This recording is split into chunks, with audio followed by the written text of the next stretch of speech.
জানি না সকালে কার মুখ দেখে উঠেছি, যাই করতেছি তাই আমার জীবনে দুঃখ হয়ে আসছে, তারপরেও সবকিছু ঠিকঠাক করে ফেলেছি। So hello everyone, this is me Liza, সবাইকে ওয়েলকাম করছি আবার আমার একটা নতুন ভিডিও। দেখো গাইস, আজকে আমি লক্ষ্মী মেয়ের মতো সকাল সকাল ঘুম থেকে উঠেছি। দেন আমি ফ্রেশ হয়ে এখন আমার একটু স্কিন কেয়ার করব। সকাল সকাল আমি খুব একটা স্কিন কেয়ার করতে একদমই ভালো লাগে না বা আমার ইচ্ছাও করে না, তাই অল্পর উপর দিয়ে যেটা করা যায় সেটাই আমি করি। মানে খুব কম সময়ে যেটা খুব বেশি ভালো কাজ করে সেটার দিকে আমি ঝুঁকে পড়ি। তাই আমি সকাল সকাল ঘুম থেকে উঠে মুখটা ক্লিন করে দেন আমি আমার এই সিরামটা দিয়ে দিব। এটা হচ্ছে ওরো ক্লিনের একটা সিরাম, যেটা ব্যবহার করলে পুরো ফেসটাই একদম খুব সুন্দর হয়ে থাকে। সারাদিন আর যাই করি না কেন স্কিন কেয়ার তো আর করতে পারবো না বা সময় একদমই হবে না, তাই আমি সকাল সকালই আমার ফেসে এই সিরামটা দিয়ে দেন আমি আমার বাকি কাজগুলো করব।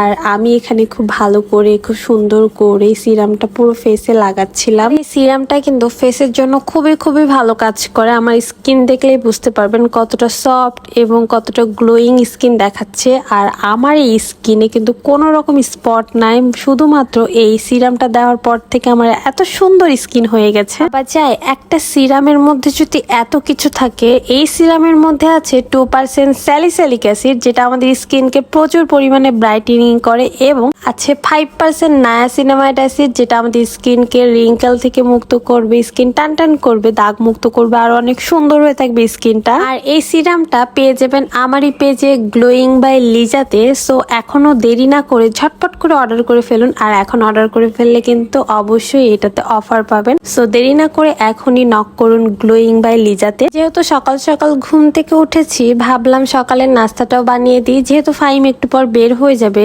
তাই নিজে হাতে নাস্তা বানিয়ে বরকে খাওয়ালাম। এর জন্য তার পছন্দের আমি পরোটা বানাবো এখন। আর আমি সবকিছু বানাতে পারলেও এই রুটি পরোটা কেন জানি আমি একদমই ভালো বানাতে পারি না। তারপরও আমি চেষ্টা করছি তার করার, আমি জানি না কেমন হবে, তারপরও চেষ্টা করছি তার মন রাখার জন্য যে সে পরোটা খেতে এত বেশি পছন্দ করে। তাই ভাবলাম তার জন্য সকাল সকাল গরম গরম পরোটা বানিয়ে দিই। আর আজকে কিন্তু আমি জীবনের প্রথম এত সুন্দর গোল রুটি করেছি, তারপরও দেখেন কি হয়ে গেল। মানে আমি যাই করতে চাই না কেন সবই দুঃখ হয়ে যায়। মানে এত সুন্দর করে গোল করলাম, তারপরও সেটা থাকলো না, পরে একদম ভেবাচেকা হয়ে গেছে। মনটা খুবই খারাপ হয়ে গিয়েছিল। এত সুন্দর করে গোল করলাম, পরে রুটিটা নষ্টই হয়ে গেল। তারপর আর কি করার, আবারও নতুন করে ট্রাই করলাম যে এবার আমি যেভাবে হোক ভালো করেই বানাবো। আমার হাতে আর যাই হোক রুটি গোল হয় না, কোনো কিছুই কোনোভাবে ঠিকভাবে হয় না। তারপরও চেষ্টা করছিলাম, এবার যুদ্ধে আমাকে জয়ী হতেই হবে, যেভাবে হোক পরোটা আমাকে বানাতেই হবে। ফাইনালি আমি পরোটাটা করতেই পেরেছি। বাট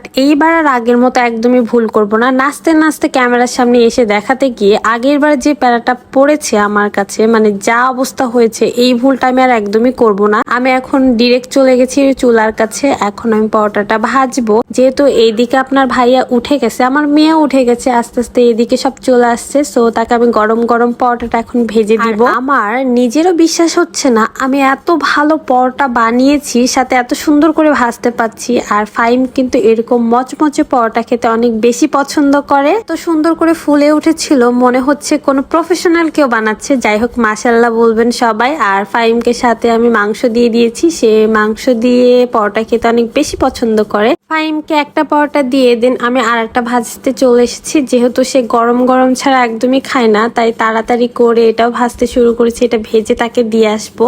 আর আমার প্রত্যেকটা পরোটাই যেন কেন জানি খুব সুন্দর হয়ে ফুলছিল, এই জন্য খুব বেশি ভালো লাগছিল। মানে নিজের রান্নার উপরে নিজেই প্রেমে পড়ে গেছি। তো ফাইমের খাবার শেষ হওয়ার পরই সে বাহিরে চলে যায়। দেন আমি আমার মেয়ের খাবার রেডি করছিলাম, দেন তাকে খাওয়াচ্ছিলাম। তাকে যে কত যুদ্ধ করে খাওয়াতে হয়। দেন তারপরে ফাইম আমাকে ফোন দেয় যে বাজারে আসো, কিছু বাজার করব। দেন আমি চলে যাই সাহেব বাজারে। এখানে ভেবেছিলাম আমি আজকে মাছ কিনবো, ইন্টেনশন ছিল টুনা ফিশ নেওয়ার, বাট আমি সেটা পাইনি। তাই কি আর করব, যেটা পাচ্ছিলাম সেটাই নিচ্ছিলাম মনের দুঃখে আর কি আর বলবো। তো মোটামুটি আমার মাছের বাজার করা শেষ, মানে মাছ কিনা শেষ।